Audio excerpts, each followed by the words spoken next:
Hey mga master, so ngayon is nagre-repair tayo ng Milestone espresso machine. So dito is kagaya ng nakaraang video, meron siyang isang boiler dito, may isang boiler dito at saka may isang boiler dito. So itong boiler na to is nakakonect to sa group head. So meron siyang thermostat na nagko-control kung ilan lang yung dapat na temperature. Same din dito.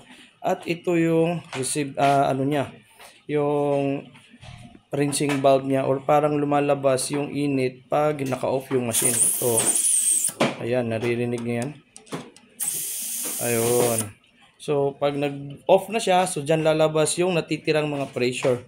At advisable naman yung ginagawa na pag-release ng pressure ng machine. Ito, pag in-off natin yung machine, nire-release natin yung pressure ng boiler. Disadvantage lang doon is masisira yung gasket na nandito.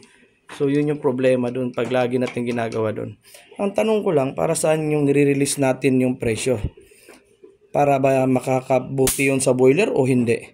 So, depende na ho yun kung ano doon yung pag-intindi nyo. Pero kung akong tatanungin, re-release ko lang ng konti yung pressure, okay na po yun. Kasi hindi mo na kailangan i-release lahat yun.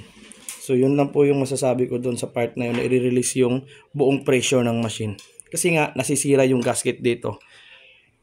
Yun lang.